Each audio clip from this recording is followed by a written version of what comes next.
Every year, businesses collectively waste millions on YouTube agencies that deliver next to nothing. Beautiful videos and decent production values, sure, but next to no leads and no measurable business impact. And on the other side, businesses that get YouTube right are generating hundreds of thousands, sometimes even millions, in annual revenue from a single channel, compounding year after year, long after the content is initially published. So, what separates the two? It's not the content usually. Most companies evaluate YouTube the way they would evaluate any other marketing channel.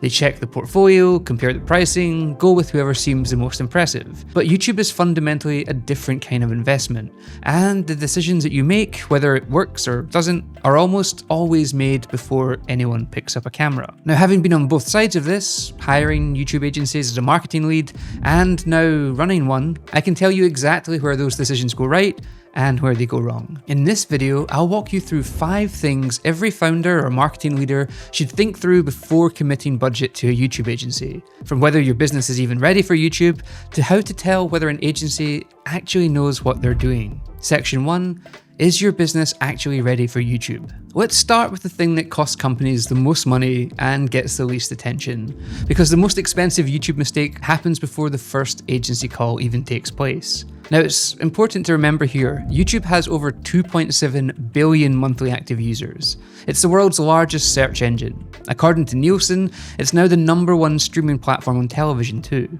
ahead of Netflix, ahead of Disney, and ahead of every traditional broadcaster. And yet most businesses still treat YouTube as a dumping ground for old webinars and product explainers. The opportunity with YouTube is enormous, but that doesn't mean every business is ready to capture that. In our experience, the businesses that succeed on YouTube share a few specific conditions. They have genuine expertise their audience is actively searching for, not product announcements, but knowledge that actually makes someone's life work measurably better. And they often have one person willing to show up on camera consistently. Now, this doesn't have to be polished or perfect, but it just has to be credible and committed. And these businesses also have stakeholders who understand that YouTube rewards patience, not short-termism. They understand that 3 to 6 months before meaningful traction takes place is normal. Spending 90 days trying and then pulling the plug on the project is a waste of everyone's time and money. And critically, they have a marketing funnel. A YouTube channel without a clear next step for the viewer, such as a lead magnet or a free trial, a booking page, is a brand exercise, not a growth channel. So the businesses that we've seen generate real revenue from YouTube had that infrastructure designed before they filmed a single video. If those conditions or situations aren't in place yet, that's not a reason to abandon the idea, but it is a reason to build the foundations first, rather than paying an agency to produce content into a vacuum. Now, getting those foundations right is step 1. But even with all of that in place, there's a strategic question that shapes pretty much everything else. And most companies get it backwards. Section 2, how organic YouTube differs from paid marketing. So this is where a lot of founders get stuck, because YouTube doesn't behave like the paid channels most marketing teams are used to. With Meta ads or Google ads, the model is straightforward. You spend money, you get traffic, and you measure conversions. The moment you stop spending money, the traffic stops. It's a tap on, tap off. Organic YouTube is a fundamentally different asset class. You're not renting the attention, you're essentially building something of your own. A video that you publish today can still be generating views and leads and revenue 5-10 years down the line.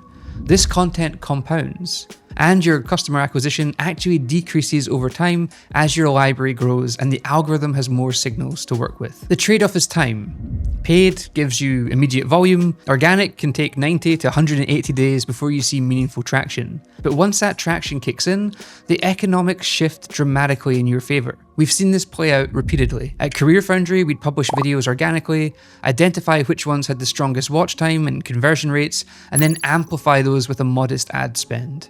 Those promoted organic videos consistently delivered 40 to 60% better ROI than purpose-built ads, because we already knew that they worked before we spent a cent promoting them. So the real question isn't organic versus paid per se, it's which comes first. And for most businesses, especially those earlier in their YouTube journey, building the organic foundation first gives you better data, better creative, and a compounding asset that paid alone will never really deliver. Which brings us to the practical question, and this is where most companies run into trouble. If you're going to invest in organic YouTube, what does an external agency with the expertise needed actually do for that money? Because the answer varies far more than people realize. Section 3, what a YouTube agency actually does. This is worth clarifying because the term YouTube agency covers a remarkably wide range of services, and hiring the wrong type is one of the most expensive mistakes in this space. At the one end, you have the production agencies. They take your footage, they edit it, they make it look professional, and they upload it. And that's the service. You handle the strategy, the topics, the scripting, and the distribution yourself. Now, this can be useful if you already have a strong internal strategist. Expensive and ineffective, however, if you don't. In the middle, you have SEO and optimization agencies.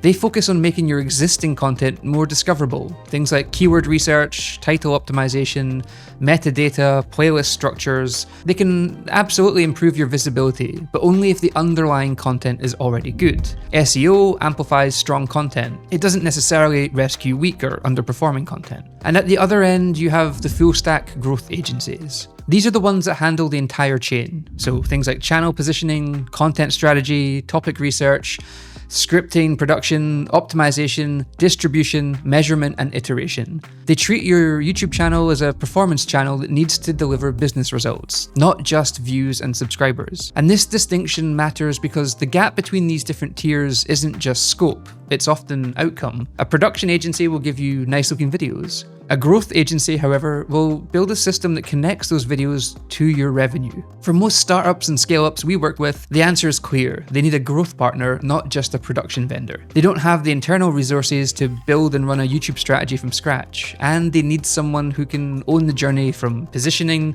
all the way through to performance. But here's the thing that matters more than anything else in this video. Not all growth agencies are created equal, and the difference between the right one and the wrong one isn't something you'll spot from their website. It's something you have to test for, deliberately, and most hiring processes don't account for this. Section 4, how to evaluate whether an agency is any good. This is where most hiring processes go wrong. Companies evaluate YouTube agencies the same way that they would evaluate a design studio. They look at a portfolio, check the pricing, and pick whoever seems the most impressive. But choosing a YouTube partner is a fundamentally different decision. You're not buying a set of deliverables, you're choosing a growth partner for 12 to potentially 24 months. There are things that reliably separate strong agencies from weak ones. First, you want to look at what channels they've actually grown. There's a critical difference here between creator channels and business channels. A creator optimizes for a very broad viewership because they monetize through ads and sponsorships. A business, however, optimizes for the right viewers because they monetize through products and services. If an agency's portfolio is entirely creator channels and personal brands, that's a very different skill set to what your business might need. Secondly, pay attention to the questions they ask you in the first meeting. The best agencies spend more time listening rather than pitching. They should be asking about your business model, your funnel, your customer acquisition costs, and your sales cycles before they ever even mention video topics. If that first conversation is all about production timelines and video formats, and they never ask you how you acquire customers, they're essentially a production house in a strategy costume. Thirdly, ask them about failure. Every YouTube agency has published videos that have flopped. That's pretty normal. What matters is what happens next. A good agency will walk you through how they diagnose underperformance. They'll extract lessons and then they'll iterate. They'll have specific examples they can share with you too. A bad agency will tend to get kind of vague and blame the algorithm. And fourth, scrutinize the proposal itself. You want specific deliverables here, not content creation and strategy support. You want a measurement framework that goes beyond views and engagement. You want named team members, not a generic promise of some kind of senior involvement. And you want transparent pricing, where you can see exactly what each line item buys you.